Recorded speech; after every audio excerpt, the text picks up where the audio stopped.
Pois é, como lhes estava a dizer, Jesus, o próprio Jesus, teve de aprender às suas custas que Deus não era como o Antigo Testamento ensinava, como a teologia do seu povo, dos seus antepassados, ensinava. Teve de aprender às suas custas. Teve de purificar, corrigir a sua ideia sobre Deus. Vinha do Antigo Testamento a ideia de que Deus protegeria o justo. In extremis, em último recurso, no último instante, interviria para salvar o justo. E Jesus teve de corrigir também esta teologia, esta ideia sobre Deus. E quando já na cruz, crucificado, Jesus se vê completamente abandonado por Deus. Já não bastava ser abandonado por todos, também abandonado por Deus. E se lhe dirige como em desespero de causa, com as palavras do Salmo 22, meu Deus, por que me abandonaste?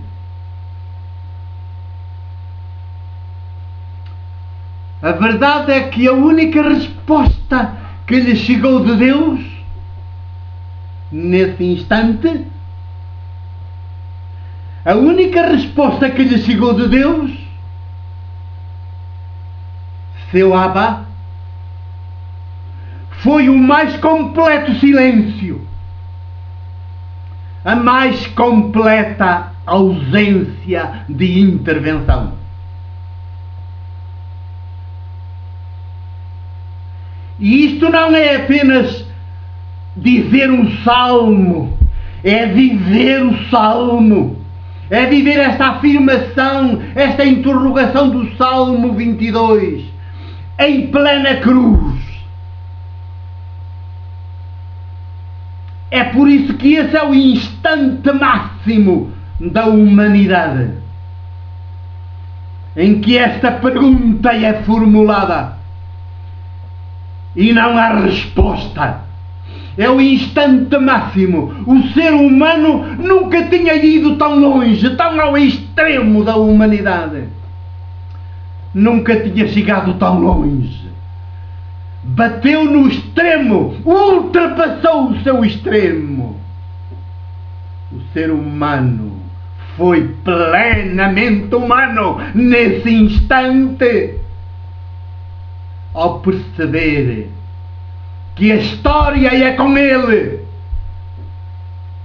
a responsabilidade da história é com ele, não é com Deus. E isto nem os ateus percebem. Só a mesma fé de Jesus, que chegou a este limite, para lá deste limite. Jesus teve de perceber, ele próprio, e na hora mais dura, mais dolorosa, mais tremenda da sua existência histórica, que o ser humano há de viver, assumir-se na história como se Deus não existisse. Ele existe sim, mas não é para o substituir, para nos substituir. É para nos fazer ser, para nos potenciar até ao limite e para lá do limite.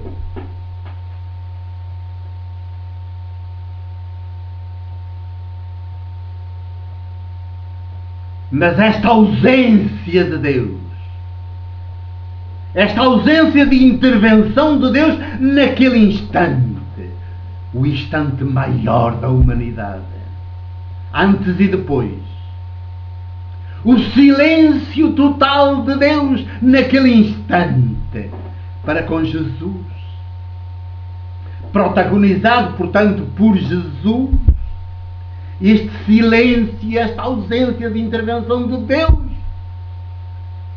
fazem com que Jesus, naquela hora, naquele instante de total abandono, se tornasse objeto da mais vil chacota, do mais vil desprezo, da mais vil ignomínia, do mais vil insulto por parte dos chefes dos sacerdotes, dos teólogos do seu povo, do seu país e, no fundo, dos teólogos de todos os povos, de todos os países, de todos os tempos, se tornasse objeto da mais vil chacota, do mais vil desprezo. Até hoje, para sempre. Mas é aí que Jesus é Jesus. É aí que Jesus levou a humanidade ao extremo, ao limite, para lá do limite. É aí que Jesus se torna fundamento de uma nova humanidade, o primeiro de uma nova humanidade, desta humanidade em que Deus é silêncio, em que Deus é ausência de intervenção, em que a humanidade é humanidade, como se Deus não existisse. Nunca a humanidade foi tão longe e nunca irá mais longe do que foi aqui, neste instante, com Jesus. Estamos nós longe de chegar a este patamar do humano. Estamos nós longe. Até os ateus têm muito de idolatria. E é um viver muito mais cômodo o do ateísmo do que o desta fé, desta mesma fé de Jesus. Mas é por esta mesma fé de Jesus que eu, presbítero da Igreja do Porto, ser humano do século XXI, quero ir, quero continuar a ir, quero viver, quero praticar. E vivo e pratico na minha simplicidade, na minha fragilidade. Sei que pago um preço elevado, mas não me importa.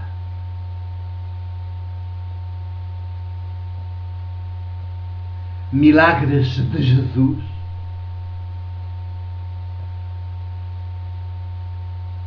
Milagres de Jesus. As ações que lhe são atribuídas pelos Evangelhos e que as distintas igrejas têm mentirosamente interpretado e ensinado como milagres de Jesus, não só não são milagres nenhuns, como são até o que poderemos chamar com toda a propriedade verdadeiros anti-milagres. São ações, intervenções, na língua grega em que está escrito o Evangelho, nas suas 4 versões, erga.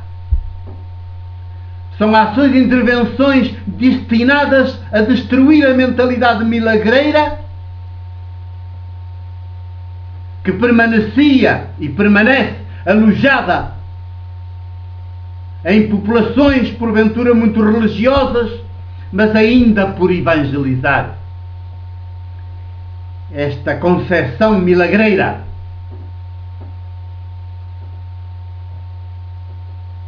e permanece por culpa das igrejas, das suas catequeses.